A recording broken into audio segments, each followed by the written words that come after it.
Qin Yichen mengatakan sesuatu, sehingga beberapa orang di ruangan itu tiba-tiba terkejut. Awalnya, termasuk Presiden Wen, dia mengira dia hanyalah seorang pria yang datang untuk mencoba peruntungannya, tetapi dia tidak menyangka akan memilih denyut nadi ketika dia mengetahui situasinya. Anak muda, jika kamu bisa bertahan kali ini, ikuti aku nanti. Presiden Wen menarik napas dalam-dalam dan berkata dengan hati-hati. Kata-katanya membuat semua orang terpana. Presiden Wen yang tidak pernah menerima magang. Apakah ini ritme magang? Tanda seru. Tanda seru. Namun, setelah mereka melihat Qin Yichen, mereka semua menggelengkan kepala. Bagaimana seorang remaja manusia bisa bertahan hidup? Tanda seru. Tanda seru. Qin Yichen duduk lagi, lalu mengulurkan tangan, dan dia meletakkannya di pergelangan tangan Chang tanpa ragu. Presiden Wen berbalik dan tampak tak tertahankan melihat tragedi di belakangnya. Untuk waktu yang lama, masih belum ada gerakan. Presiden Wen kaget, lalu menoleh dan melihat ke arah Qin Yichen. Kemudian, dia tiba-tiba menemukan bahwa Qin Yichen tampaknya tidak semuanya abnormal. Pada saat yang sama, orang lain di ruangan itu juga memperhatikan situasinya. Salah satu pembangkit tenaga listrik di gedung Jukong ingin maju untuk bertanya, tetapi dihentikan oleh Presiden Wen, memohon agar dia tidak mengganggu, lalu berbisik, tutup pintunya, tidak ada yang boleh masuk dan mengganggu. Di dalam, pembangkit tenaga listrik di Jukonglo mengangguk, lalu keluar tanpa masuk lagi. Pemilik cabang Jukonglo di sisi lain tirai sepertinya menyadari suasana yang berbeda. Dia mengulurkan tangan dan membuka tirai, melihat ke arah tempat tidur. Pada saat ini, telapak tangan Qin Yichen masih bertumpu pada pergelangan tangan Chang Master. Matanya terpejam, dan tidak ada fluktuasi yang terlihat di wajahnya. Namun, itu karena tidak ada fluktuasi di wajahnya, tetapi itu menggerakkan hati semua orang. Termasuk pemilik cabang itu. Anda tahu, bahkan saat ini, Presiden Wen tidak pernah menghubungi Chang Master di bawah peringatan mereka. Baru saja, mereka juga melihat apa akibatnya setelah kontak. Selain itu, orang-orang itu hanya mengambil denyut nadi sedikit, dan Qin Yichen telah berlangsung selama hampir 2 menit saat ini, dan tidak ada yang terjadi. Telapak tangan Qin Yichen bertumpu pada pergelangan tangan Chang Master. Tiba-tiba, dia merasakan energi khusus, mengamuk di dalam tubuh Chang Master. Meskipun dia tidak terbiasa dengan gelombang energi ini, dia tidak asing lagi. Karena, di tengah spirit kristal bintang terbang Liu Yun, dia menemukan energi yang persis sama dengan Chang Master di dalam tubuh.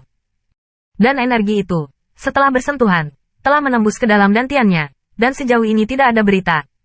Ada kilasan keraguan di mata Qin Yichen. Secara teoritis, setelah dia menyerap energi dalam tubuhnya, situasi saat ini seharusnya tidak berbeda dengan guru ini. Tetapi mengapa energi dalam tubuhnya menghilang?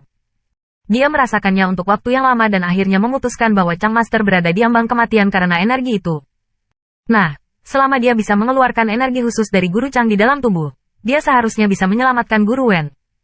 Namun, samar-samar, Qin Yichen merasa bahwa energi itu memiliki arti yang agak akrab, seolah-olah telah bertemu.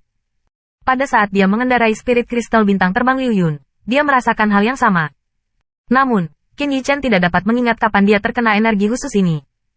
Namun, pada Chang Master di dalam tubuh, dia dapat merasakan bahwa energi ini sangat mendominasi, dan bahkan sedikit mengejek. Karena itu, Chang Master menderita energi ini. Untuk sesaat, Qin Yichen merasa bahwa energi Chang Master di dalam tubuh menembus telapak tangannya sendiri dan menembus ke dalam dirinya di dalam tubuh, dan situasinya persis sama seperti ketika dia sedang kalsit. Qin Yichen menatap gerakan energi itu, dan menemukan bahwa energi itu langsung masuk ke dantian, dan kemudian, diserap oleh manik-manik roh langit dan bumi di dantian. Sekitar 5 menit atau lebih, Qin Yichen melepaskan telapak nadinya dan hanya membuka matanya setelah dihembuskan. Bagaimana? Ada bantuan? Pembangkit tenaga Jukonglo segera muncul, meraih bahu Qin Yichen, dan bertanya dengan gugup dan penuh harap. Merasa. Ketika dia ditangkap, Qin Yichen merasa kedua lengannya akan terbelah, dan dia tiba-tiba menyeringai kesakitan. Apakah kamu mencoba membunuhnya? Presiden Wen datang dan memarahinya dengan marah. Pembangkit tenaga itu tidak bisa kembali, tetapi masih menatap Qin Yichen dengan antisipasi dan kegugupan. Ini, aku tidak bisa memastikannya, Qin Yichen menjawab dengan ragu-ragu. Bahkan, dia masih percaya diri. Namun, dia masih belum tahu, apa sebenarnya energi itu, dan bagaimana bisa diserap oleh manik-manik roh langit dan bumi. Tanda seru. Tanda seru. Anda tahu, manik-manik roh langit dan bumi di tubuhnya istimewa, dan mengandung roh bela diri naga sejati. Tentu saja, mungkin juga manik-manik roh langit dan bumi merasa bahwa energi mengancam Qin Yichen, jadi mereka menyerapnya. Namun, satu hal yang bisa dia yakini sekarang adalah, energi khusus itu adalah makanan yang sangat baik untuk manik-manik roh surga dan bumi di dalam tubuh. Konon, apakah ada penyelamatan? Tanda seru. Pembangkit tenaga listrik Jukonglo memanggil dengan penuh semangat. Ketika dia ingin menerkam Qin Yichen lagi, Presiden Wen menghentikannya tepat waktu. Dia datang lagi. Diperkirakan Qin Yichen akan dihancurkan olehnya. Anda tahu, menilai dari nafas di pembangkit tenaga listrik, itu harus menjadi puncak di alam kekaisaran. Dan Qin Yichen hanyalah alam raja bela diri. Bagaimana itu bisa menahan kekuatannya? Aku tidak bisa menjaminnya. Qin Yichen tidak banyak bicara. Sulit untuk mengatakan apakah kecelakaan akan terjadi. Tentu saja, yang utama adalah dia tidak ingin membuatnya tampak begitu mudah untuk diselesaikan. Ada kalimat yang disebut orang tak bersalah yang menghargai cincin giok menjadi kejahatan. Jika dia dapat dengan mudah menyelesaikannya, mudah dicurigai, dan dia memiliki harta yang istimewa. Sekalipun orang-orang di gedung kosong itu gelisah, setelah berita itu tersebar pasti akan menarik perhatian beberapa kekuatan. Ketika saatnya tiba, masalahnya tidak ada habisnya. Qin Yichen adalah orang yang takut akan masalah. Terlebih lagi, saat ini, semakin keras dia menyadari, semakin yakinlah orang-orang di gedung kosong itu. Siapkan beberapa bahan obat, saya ingin praktek kedokteran. Qin Yichen berkata kepada pembangkit tenaga listrik Jukonglo. Saatnya memancing. Siluet di belakang pembangkit tenaga listrik bergerak menuju tirai melirik, dan setelah melihat siluet itu mengangguk, saya menemukan kertas dan pena dan menyerahkannya kepada Qin Yichen.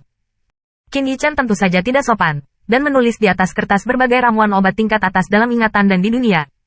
Selembar kertas ditulis, dan dia masih sedikit tertarik. Kemudian, saya menyerahkannya ke pembangkit tenaga listrik Jukonglo. Yang terakhir, tanpa berkata apa-apa, keluar dan menyiapkan ramuan obat.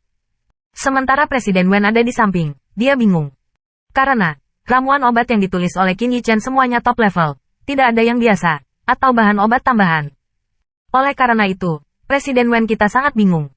Apakah ramuan obat yang tertulis di atas benar bisa digunakan untuk pil obat sukses?